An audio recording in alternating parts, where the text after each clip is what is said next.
ಜಿತಂತೆ ಪುಂಡರೀಕಾಕ್ಷ ಜಿತಂತೆ ವಿಶ್ವಭಾವನಾ ಮಹಾಪುರುಷ ಪೂರ್ವಜ. ನೀನ್ ಯಾವ್ದಕ್ ಬಂತೀಗ?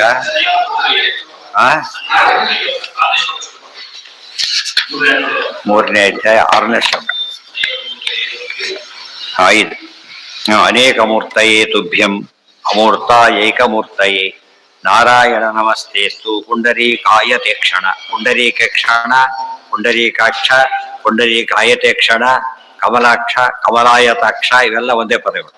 ಆಯತ ಅಂದ್ರೆ ವಿಶಾಲ ಅಂತ. ಕಮಲದಂತೆ ವಿಶಾಲ, ಕಮಲದ ಭಾರಿ ಅಗಲವಾದ ಹೂವು ಕಮಲ. ಕಣ್ಣುಗಳನ್ನು ಯಾತಕ್ಕೆ ಕಮಲಕ್ಕೆ ಹೋಲಿಸ್ತಾರೆ ಅಂದ್ರೆ ವಿಶಾಲವಾಗಿದೆ ಅಂತ ಅರ್ಥ ಮಾಡ್ಕೊಳ್ಳೋಕ್ಕೋಸ್ಕರ. ಅದನ್ನ ಹೇಳೋದಕ್ಕೆ ಏನ್ ಹೇಳಿದ್ರು? ಪುಂಡರೀಕಾಯತೆ ಕ್ಷಣ, ಪುಂಡರೀಕದಂತೆ ವಿಶಾಲವಾದ ಈ ಕ್ಷಣ ನೋಟ ಉಳ್ಳವನೇ. ಶುಭ್ರೂ ಲಲಾಟ ಸುಮುಖ. ಯಾವ್ದಾದ್ರು ತುಂಬಾ ಬೇಕಾದ್ ನೋಡ್ಬೇಕಾದ್ರೆ ಏನ್ ಮಾಡ್ತಾರೆ? ಕಣ್ಣು ಜಾಸ್ತಿ ತೆಗೆದು ನೋಡ್ತಾರೆ, ಪೂರ್ತಿ ನೋಡಕ. ಇಲ್ಲವರು ಈಗ ನೋಡ್ತಾರೆ, ಕೆಲವು ನೋಡ್ದೆ ಮಾಡ್ತಾರೆ. ಅವ್ರ ಇಂಪಾರ್ಟೆನ್ಸ್ ಮೇಲೆ ಡಿಪೆಂಡ್ ಆಗುತ್ತೆ. ಪರಮಾತ್ಮ ಪುಂಡರೀಕಾಯತ ಕ್ಷಣ ಇನ್ನೊಂದು ಅರ್ಥ, ನಮ್ಮನ್ನ ನೋಡ್ತಾನೆ ಅಂದ್ರೆ ಎಷ್ಟು ಪ್ರೀತಿಯಿಂದ ನೋಡ್ತಾನೆ ಅಂತ ಅರ್ಥ. ಅದಕ್ಕೆ ನಾವು ನಮ್ಮನ್ನು ನೋಡಬೇಕಾಗಿಲ್ಲ, ಕೇಳಿದ್ ಕೊಟ್ಬಿಟ್ಟು ಸಾಕೋತಲ್ಲ. ಅವ್ರಿಗೆ ನೋಡಬೇಕಾಗಿಲ್ಲ, ಕೇಳಿದ್ ಕೊಡ, ಅದು ದೇವರು ಸರಿಯಲ್ಲ. ಕಡೆ ಗಮನ ಯಾವಾಗ ಕೊಡ್ತಾರೆ ಅಂದ್ರೆ ಅದಕ್ಕೋಸ್ಕರ ಹಠ ಹಿಡಿದ ನೋಡ್ಲೇಬೇಕು ಅಂತ ಹಠ ಹಿಡಿದಾಗ ಆಗ ದರ್ಶನ ಬರ್ತಾರೆ. ಆ ದರ್ಶನ ಬರೋದಾಗ ನೋಡ್ಲೇಬೇಕು. ನಾನು ಅವ್ರು ನೋಡದೆ ವಾಪಸ್ ಹೋಗೋದಿಲ್ಲ, ಇಲ್ಲೇ ಕೂತು ಬಿಡ್ತೇನೆ. ಆ ಕೂತಲ್ಲ, ನೀವು ದುಡ್ಡು ಕೊಡೋದು ಹೋಗೋದಿಲ್ಲ ಅಂತ ಹೇಳಿ. ಯಾರು? ಧನಿಕ ಕೂತ. ಆಗ ಆಚಾರ್ಯರು ಬಂದರು. ಆ ರೀತಿ ಕೂಡಬೇಕು. ಭ್ರೂ ಸುಭ್ರೂ ಲಲಾಟ ಸುಮುಖ ಸುಸ್ಮಿತಾಧರ ವಿದ್ರುಮ ಪೀನವೃತ್ತಾಯತ ಭುಜ ಶ್ರೀವತ್ಸ ಕೃತ ಭೂಷಣ. ಇವ್ರು ನೋಡ್ತಿರ್ಬೇಕಾದ್ರೆ ಇವೆಲ್ಲ ಅನುಸಂಧಾನಕ್ಕೆ ಬರುತ್ತೆ. ಸುಭ್ರೂ ಲಲಾಟ. ಭ್ರೂ ಅಂದ್ರೆ ಬ್ರೋ, ಇಂಗ್ಲಿಷ್ ಹಾಗೆ ಬಂದ್ಬಿಟ್ಟಿದೆ, ಚೇಂಜ್ ಆಗ್ಲೇ ಇಲ್ಲ. ಬ್ರೋ ಗೊತ್ತಾ? ಸುಭ್ರೂ. ಆಮೇಲೆ ಎರಡನೇ ಲಲಾಟ, ಅದು ಕಾಮನ್ ಎರಡಕ್ಕೂ. ಸುಭ್ರೂ ಸುಲಲಾಟ. ಮುಂದೆಲ್ಲ ಸುಗಳಿದೆ, ಲಲಾಟಕ್ಕೆ ಹೇಳಿಲ್ಲ ಅಲ್ಲ, ಸಮಸ್ತ ಪದ ಮಾಡಿದ್ರಿಂದ ಕಾಮನ್. ಸುಭ್ರೂ ಸುಲಲಾಟ ಸುಮುಖ, ಒಳ್ಳೆಯ ಮುಖ. ಸುಸ್ಮಿತಾಧರ ವಿದ್ರುಮ, ಸುಸ್ಮಿತ ಅಧರ. ಸುಸ್ಮಿತ ಅಂದ್ರೆ ಮಂದಹಾಸದಿಂದ ಕೂಡಿದ ತುಟಿಗಳು, ಮತ್ತು ವಿದ್ರುಮ, ತುಟಿಗಳು ಹೇಗಿರಬೇಕು ಅಂದ್ರೆ ವಿದ್ರುಮ. ವಿದ್ರುಮ ಅಂದ್ರೆ ಏನು? ಹವಳ ಕೆಂಪಿರುತ್ತೆ. ಆ ತುಟಿಗಳು ಹೇಗಿರ್ಬೇಕು? ಕೆಂಪಿರ್ಬೇಕು. ಅದಕ್ಕೋಸ್ಕರನೇ ಬಣ್ಣ ಹಾಕೋದು ಅದಕ್ಕೆ. ಸುಸ್ಮಿತಾಧರ ವಿದ್ರುಮ. ಪೀನವೃತ್ತಾಯತ ಭುಜ, ಪೀನವೃತ್ತಾಯತ ಭುಜ. ಪೀನವೃತ್ತ ಜಗದ್ರಕ್ಷ ಕೇವಲೋದ್ಯೋಗಿನೋ ಅನಿಶಂ. ಇಲ್ಲಿ ಪೀನ ಮತ್ತು ವೃತ್ತ. ಪೀನ ಅಂದ್ರೇನು? ಉಬ್ಬಿರೋದು. ವೃತ್ತ ಅಂದ್ರೆ ದುಂಡಾಗಿರೋದು. ಎರಡೂ ಇರಬೇಕು. ದೇವ್ರಿಗೆ ಯಾಕೆ ಮತ್ತೆ ವರ್ಣನೆ ಮಾಡ್ತಾರೆ ಅಂದ್ರೆ ಕೆಲವು ಕಾರಣಗಳಿಂದ. ಒಳ್ಳೆ ಸಿಕ್ಸ್ ಪ್ಯಾಕ್ ಎಲ್ಲ ಕೇಳ್ತಾರಲ್ಲ, ಬಂದಿರುತ್ತೆ, ಆಮೇಲೆ ಹೋಗ್ಬಿಡೋದು. ದೇವ್ರು ಯಾವಾಗಲೂ ಹೇಗಿರ್ತಾನೆ ಅಂದ್ರೆ ನೋ ಚೇಂಜ್. ಆತನ ಯೋಗ್ಯತೆಯಲ್ಲಿ ಚೇಂಜ್ ಇಲ್ಲ, ಅಲ್ಲ ಆಕೃತಿಯಲ್ಲೂ ಕೂಡ ಏನಿಲ್ಲ, ಯಾವ ಚೇಂಜು ಇಲ್ಲ, ಯಾವಾಗಲೂ ಹಾಗೆ ಇರ್ತಾನೆ. ಸೊ ಪೀನವೃತ್ತಾಯತ ಭುಜ ಶ್ರೀವತ್ಸಕೃತ ಭೂಷಣ. ಶ್ರೀವತ್ಸಕೃತ ಭೂಷಣ, ಶ್ರೀವತ್ಸದಿಂದ ಅಲಂಕೃತನಾಗಿದ್ದಾನೆ. ತನು ಮಧ್ಯ ಮಹಾವಕ್ಷ ಪದ್ಮನಾಭನ ಮೋಸ್ತುತೆ ವಿಲಾಸ ವಿಕ್ರಮಾಕ್ರಾಂತ ತ್ರೈಲೋಕ್ಯ ಜರಣಾಂಬುಜ. ತನು ಮಧ್ಯ ಮಹಾವಕ್ಷ. ತನು ಮಧ್ಯ ಅಂದ್ರೇನು? ತನು ಮಧ್ಯ, ಮಧ್ಯಾಹ್ನ ಮಧ್ಯಭಾಗ ತೆಳು ಇರಬೇಕು. ಮಧ್ಯಭಾಗ ತೆಳು ಇರ್ಬೇಕಾದ್ರಿಂದಾನೆ ಎಲ್ಲಿ ಬಂದಿದೆ ಪದ ಅದು? ಉದರಂ ಚಿಂತ್ಯಮೇಶಸ್ಯ ತನುತ್ವೇಪಿ ಅಖಿಲಂ ಭರಂ ಬಲಿತ್ರಯಾಂಕಿತಂ ನಿತ್ಯಂ ಉಪಗೂಢಂ ಶ್ರೇಕ. ತನು ಅಂದ್ರೆ ಥಿನ್ ಬೇರೆ, ಇದು ಬೇರೆ. ಥಿನ್ ಅಂದ್ರೆ ಏನು? ತೆಳುವಾಗಿದೆ, ಅದು ಗುಣ. ಕೃಷಿವಾಗಿದೆ ಅಂದ್ರೆ ಏನಾಗುತ್ತೆ ಅಲ್ಲಿಗೆ? ಡಿಸೀಸ್ ಆಗುತ್ತೆ.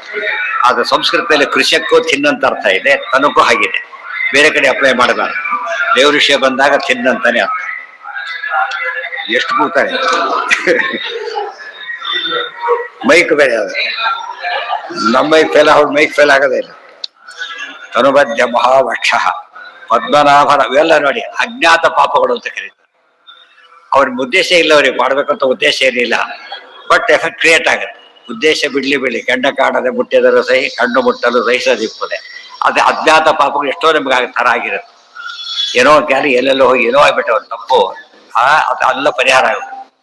ಅದಕ್ಕೋಸ್ಕರ ಅಜ್ಞಾತ ಪಾಪ ಪರಿಹಾರಕ್ಕೆ ಅಂತ ಹೇಳೋದಿಲ್ಲ. ಇವೆಲ್ಲ ಅಜ್ಞಾತ. ಕೆಲವು ಡಿಸ್ಟರ್ಬ್ ಮಾಡ್ಬೇಕಂತಾರೆ ಬಂದಾಗ ಅದು ಬೇರೆ, ಅದು ಜ್ಞಾತ ಪಾಪ, ಅದು ಹೆಚ್ಚು ಶಿಕ್ಷೆ ಜಾಸ್ತಿ ಅದಕ್ಕೆ. ನಮಸ್ತೆ ವಿಲಾಸ ಗುರು ವಿಲಾಸ ವಿಕ್ರಮಾಂಕ ಅಂತ ಹಿಂದೆ ಬಿಟ್ಟೋಯ್ತು. ಮಹಾವಕ್ಷ ನೋಡಿ, ತನು ಮಧ್ಯ ಮಹಾವಕ್ಷ, ತನು ಮಧ್ಯ ಮಹಾವಕ್ಷ. ಹೊಟ್ಟೆ ತೆಳಗಿರಬೇಕು, ವಕ್ಷಸ್ಥಳ ವಿಶಾಲವಾಗಿರಬೇಕು. ಅಂದ್ರೆ ಬ್ರಾಡ್ ಹಾರ್ಟೆಡ್ ಅಂತ ಕರೆಯೋದಿಲ್ಲ. ಬ್ರಾಡ್ ಹಾರ್ಟೆಡ್ ಪ್ರಶ್ನೆ ಇದಲ್ಲ. ಬ್ರಾಡ್ ಹಾರ್ಟೆಡ್ ಅಂದ್ರೆ ಏನು? ವಿಶಾಲವಾದ ಮನಸ್ಸು ಅಂತ. ಮನಸ್ಸು ನಮ್ಮ ಕಣ್ಣಿಗೆ ಕಾಣೋದಿಲ್ಲ, ಬಟ್ ವಿಶಾಲ ಹೃದಯ ಏನಾಗುತ್ತೆ, ವಿಶಾಲ ಮನಸ್ಸು ಇಂಡಿಕೇಟ್ ಮಾಡುತ್ತೆ ಅಂತ. ಮಹಾಭುಜ ಅಂದ್ರೆ ಸ್ಟ್ರೆಂತ್ ಜಾಸ್ತಿ ಅಂತ ಹೇಳೋದಿಲ್ಲ ಹಾಗೆ. ಅದಕ್ಕೆ ವಿಶಾಲವಾದ ಹೃದಯ ಪರಮಾತ್ಮ. ಪದ್ಮನಾಭ ನಮೋಸ್ತುತೆ, ಪದ್ಮನಾಭನೇ ಮುಖ ಆಯ್ತು, ಇದಾಯ್ತು, ನಾಭಿಯಲ್ಲಿ ಪದ್ಮ ಇದೆ. ನಮೋಸ್ತುತೆ, ನಿನಗೆ ನಮಸ್ಕಾರ. ವಿಲಾಸ ವಿಕ್ರಮಾಕಾಂತ ತ್ರೈಲೋಕ್ಯ ಚರಣಾಂಬುಜ, ಇವೆಲ್ಲ ದೇವರ ಆಕಾರಕ್ಕೆ ಚಿಂತನೆ ಉಪಯೋಗ ಆಗ್ತಕ್ಕಂಥ ಅಂಶಗಳು. ವಿಲಾಸ ವಿಕ್ರಮಾಕ್ರಾಂತ ತ್ರೈಲೋಕ್ಯ ಚರಣಾಂಬುಜ. ಆಚಾರ್ಯ ನೋಡ್ತಾ ಇದ್ರು ಜನ, ಗೊತ್ತಾಯ್ತಾ? ನೋಡಿ ಅನ್ಕೊಂಡ್ರು, ಓ ಚಂದ್ರ ಇರಬಹುದಾ ಅಂತ ಅನ್ಕೊಂಡ್ರು ಫಸ್ಟ್. ಆಮೇಲೆ ಚಂದ್ರ ಅಲ್ಲ ಅಂತ ಅನ್ಕೊಂಡ್ರು. ಯಾತಕ್ಕೆ ಅಂದ್ರೆ ಚಂದ್ರ ಇದ್ರೆ ಏನಾಗಿರ್ಬೇಕಾಗಿತ್ತು, ಮಧ್ಯ ಕಪ್ಪು ಕನೆ ಇರ್ಬೇಕಾಗಿತ್ತು. ಅದಕ್ಕೆ ನಿಷ್ಕಲಂಕವಿವ ಚಂದ್ರ, ನಿಷ್ಕಲಂಕವಾದ ಚಂದ್ರಮಂಡಲ. ಬರೀ ಚಂದ್ರಮಂಡಲ ಇದ್ದಾಗ ಆಚಾರ್ಯ ಮುಖ ಅಂದ್ರೆ, ದೇವ್ರ ಮುಖ ಅಂದ್ರೆ, ದೇವರಲ್ಲಿ ಎಷ್ಟು ದೋಷ ಉತ್ಕೊಂಡಾಗತ್ತೆ, ಅನಂತ ದೋಷ ಉತ್ಕೊಂಡಾಗತ್ತೆ. ಒಬ್ಬೊಬ್ಬ ಚಂದ್ರಲ್ಲಿ ಒಂದು ದೋಷ ಇರಿದಾಗ ಎಷ್ಟಾಯ್ತು ಅಲ್ಲಿಗೆ. ಅದಕ್ಕೆ ಎಂಥ ಚಂದ್ರ ಆತ, ನಿಷ್ಕಲಂಕವಾದ ಚಂದ್ರ ಅಂದ್ರೆ ಅಂತ ಚಂದ್ರ ಇಲ್ಲ. ಅದು ಚಂದ್ರನಲ್ಲೂ ಡಿಫೆಕ್ಟ್ ಇದೆ. ಈ ಚಾಂದ್ರ ಮತ್ತೆ ಬರ್ಲಿಕ್ಕೆ ಸಾಧ್ಯ ಇಲ್ಲ, ಯಾಕಂದ್ರೆ ನೋಡಕ್ಕೆ ಡಿಫೆಕ್ಟ್ ಕಾಣುತ್ತೆ. ಆದ್ರಿಂದ ಅಸಾಮಂಜಸ್ಯ ಎದ್ದು ಕಾಣುತ್ತೆ. ಮೊದಲೇ ಅಸಾಮಂಜಸ್ಯ ಏನದು, ಸೂರ್ಯ ಡಿಪೆಂಡೆನ್ಸ್ ಇದೆ, ಸ್ವಂತ ಬೆಳಕಲ್ಲ, ಅಲ್ಲಿಂದ ಶುರುವಾಗ. ಆದ್ರೆ ಚಾಂದ್ರಮತ ಅಂತ ಒಂದು ಬರ್ಲಿಲ್ಲ. ಚಾಂದ್ರಮತ ಇಲ್ಲ, ಸೌರಮತ ಇದೆ, ಮಾನ ಇದೆ, ಮತ ಇಲ್ಲ. ಚಾಂದ್ರಮತ ಯಾಕೆ ನೋಡಿದ್ರೆ ಗೊತ್ತಾಗುತ್ತೆ, ಏನಿಲ್ಲ. ಮತ್ತೆ ವೃದ್ಧಿರಾಸಗಳಿದ್ದೇ ಇದೆ. ಪೂರ್ಣಚಂದ್ರ ಉಳಿದ ಪೂರ್ಣಚಂದ್ರ ಅಲ್ಲ ಅಂತಾನೂ ಇದೆ. ಆ ದೇವ್ರ ಹಾಗಲ್ಲ. ವಿಲಾಸ ವಿಕ್ರಮಾಕಾಂತ ತ್ರೈಲೋಕ್ಯ ಚರಣಾಂಬುಜ. ವಿಲಾಸ ಭೂ ವಿಲಾಸ, ವಿಲಾಸ ಅಂದ್ರೆ ಭೂ ವಿಲಾಸ. ವಿಕ್ರಮ ಆಕ್ರಾಂತ ತ್ರೈಲೋಕ್ಯ ಚರಣಾಂಬುಜ. ಆಕ್ರಾಂತ ತ್ರೈಲೋಕ್ಯ, ಮೂರು ಲೋಕಗಳಲ್ಲೂ ಕೂಡ ನಿನ್ನ ವಿಶೇಷವಾದ ವಿಲಾಸ ವಿಕ್ರಮಗಳಿಂದ ವ್ಯಾಪಿಸಿ ಬಿಟ್ಟಿದ್ದೀಯಾ. ಗೊತ್ತಾಯ್ತಾ? ಅಷ್ಟೇ ಅಲ್ಲ, ಚರಣಾಂಬುಜನ ಚರಣವೂ ಹಾಗೇ ಇದೆ. ಪರಮಾತ್ಮನ ಅವಯವಗಳಿಗೆ ವ್ಯತ್ಯಾಸ ಇಲ್ಲ. ಅದರಿಂದಾಗಿನೇ ನಿನ್ನ ಚರಣ, ನಿನ್ನ ಪಾದ ಮೂರು ಲೋಕಗಳನ್ನು ಆಕ್ರಮಿಸಿದೆ, ವಿಲಾಸ ಹೊಂದಿದೆ, ಮೂರು ಲೋಕಗಳಿಂದ ಪೂಜಿತವಾಗಿದೆ. ನಮಸ್ತೆ ಪೀತವಸನ ಸ್ಫುರನ್ ಮಕರ ಕುಂಡಲ. ನಮಸ್ತೆ ಪೀತವಸನ. ಪೀತವಸನ ಅಂದ್ರೇನು? ವಸನ ಅಂದ್ರೆ ಅಂಬರ, ವಸನ ಪೀತಾಂಬರ. ಸ್ಫುರನ್ ಮಕರ ಕುಂಡಲ, ಪಡಿತಕ್ಕಂತಹ ಮಕರ ಕುಂಡಲ ಧರಿಸಿರ್ತಾನೆ. ಮಕರ ಕುಂಡಲ ಒಂದು ವಿಶೇಷ. ಬರೀ ಕುಂಡಲ ಬೇರೆ, ಮಕರ ಕುಂಡಲ ಬೇರೆ. ಬರೀ ಕುಂಡಲ ಅಂದ್ರೆ ಕಿವಿಲಿ ಹಾಕೊಂಡ್ರೆ ಕುಂಡಲ ಆಗೋದು. ಮಕರ ಕುಂಡಲ ಆಗ್ಬೇಕಾದ್ರೆ ಏನಿರ್ಬೇಕು, ಅದು ಮಕರಾಕಾರವೇ ಬರ್ಬೇಕು. ಈಗ ಬರ್ಬೇಕು, ಹೆಚ್ಚು ಭಾಗ ಕವರ್ ಮಾಡ, ಅದು ಮಕರ ಕುಂಡಲ. ಮಕರಾಕಾರದ ಕುಂಡಲ, ಮಕರ ಕುಂಡಲ ಧರ. ದೇವ್ರ ಸ್ತೋತ್ರ ದಾಸ ಎಷ್ಟೋತ್ತ ಬಂದಿದೆ. ಮಕರ ಕುಂಡಲ. ಮೊಸಳೆಯಲ್ಲೂ ಕೂಡ ಒಂದು ವೆರೈಟಿಗಳು. ಸಾಮಾನ್ಯವಾಗಿ ಗಂಗಾ ಮಕರ ವಾಹನಿ ಅಂತ ಕರೀತಾರೆ. ನದಿಯಲ್ಲಿ ಮೊಸಳೆ ಇರುತ್ತೆ, ಸಮುದ್ರದಲ್ಲಿ ಮೊಸಳೆ ಇರೋದಿಲ್ಲ. ಗೊತ್ತಾಯ್ತಾ? ಅಲ್ಲಿ ಅಂದ್ರೆ ಮಕರ ಅಂದ್ರೆ ಬೇರೆ ಆಕಾರ ತೋರಿಸ್ತಾರೆ. ಅದು ಇಷ್ಟಕ್ಕೆ ಸಾಕು. ಈ ಮಕರ ಕಾನ್ಸೆಪ್ಟ್ ಇದ್ರು ಕೂಡ ಒಂದು ಆಕಾರ ಈ ಬರುತ್ತೆ. ಮೊಸಳೆ ಆಕಾರ ಬಂದು ಮುಖದಲ್ಲಿ ಕಾಣಿಸುತ್ತೆ, ವ್ಯತ್ಯಾಸ ಇದೆ, ವಿಶಾಲವಾಗತ್ತೆ. ಈ ಮೊಸಳೆ ಹಾಗಲ್ಲ, ಬಾಯಿ ಹೀಗೆ ತೆಗೆಯುತ್ತೆ ಅಷ್ಟೇ. ಅದು ವಿಶಾಲ ಆದ ಟೋಟಲಿ ಅದು ವಿಶಾಲವಾಗಿರುತ್ತೆ. ಸ್ಫುರತ್ ಕಿರೀಟ ಕೇಯೂರ ನೂಪರಾಂಗುದ ಭೂಷಣ, ಇವೆಲ್ಲ ಪ್ರತಿನಿತ್ಯನೂ ಬೇಕು ಹೇಳಿದ್ದಾರೆ ಜಗತಿಕಾರ ಏನಂತ. ಪರಮಾತ್ಮನೇ ಪ್ರತಿನಿತ್ಯ ಏನ್ ಚಿಂತನೆ ಮಾಡ್ಬೇಕು? ನೂಪುರಾದ್ಯೈರ್ ಅಲಂಕೃತಂ.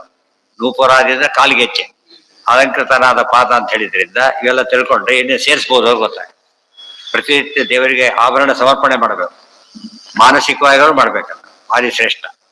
ಸುರತ್ ಕಿರೀಟ ಕೇಯೂರ ನೂಪುರಾಂಗದ ಭೂಷಣ. ಸುರತ್ ಅಂದ್ರೆ ಹೊಡೆಯತಕ್ಕಂತಹ ಕಿರೀಟಗಳು, ಕೇಯೂರಗಳು, ನೂಪುರಗಳು, ಅಂಗದಗಳು, ಇಂಥ ಭೂಷಣಗಳು. ಇವೇ ಮೊದಲಾದ ಭೂಷಣಗಳನ್ನು ಎಲ್ಲೆಲ್ಲಿ ಯಾವ್ಯಾವ ಭೂಷಣ ಇರ್ಬೇಕು ಅದೆಲ್ಲ ಇದೆ ಅಂತ ಅರ್ಥ. ಸಾಮಾನ್ಯವಾಗಿ ಎಲ್ಲಾ ಭೂಷಣ ಅಲಂಕಾರ ಮಾಡೋ ಉದ್ದೇಶ ಏನು ಅಂದ್ರೆ ದೇವರಿಗೆ ಇವೆಲ್ಲ ಇದೆ ಅಂತ ತಿಳ್ಕೊಡು. ಗೊತ್ತಾಯ್ತಾ? ಇದು ಹಾಕಿದ್ವಲ್ಲ, ಏನವೆಲ್ಲ ಸ್ವರೂಪದಲ್ಲೇ ಇರೋ ಸ್ವರೂಪಭೂತವಾದದ್ದೇ ಇದೆ. ಅನಂತರ ಲಕ್ಷ್ಮ್ಯಾತ್ಮಕ, ಅನಂತರ ಬೇರೆ ಬೇರೆ ದೇವತೆಗಳು. ಏನೋ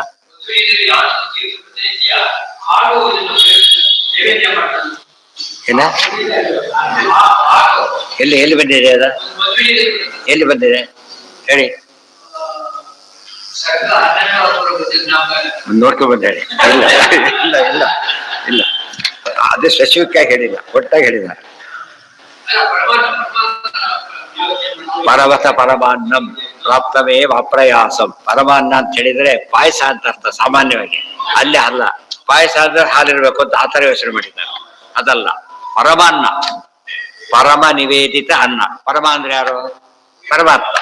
ಗೊತ್ತಾಯ್ತಾ? ಪರಮತ ಪರಮಾನ್ನಂ, ಪರ ಪರಮಾತ್ಮರಿಗೆ ಅರ್ಪಿಸಿದ ಅನ್ನ ಅಂತಲ್ಲ, ಈ ಪರಮಾನ್ನ ಅಲ್ಲ. ಅದು ಆಚಾರ್ಯ ಬರೀ ಪರಮಾನ್ನ ತಿಂತಿದ್ರು ಅಂತ, ಪರಮಾನ್ನ ಅಷ್ಟೇ ಊಟಕ್ಕೆ ಅಲ್ಲ.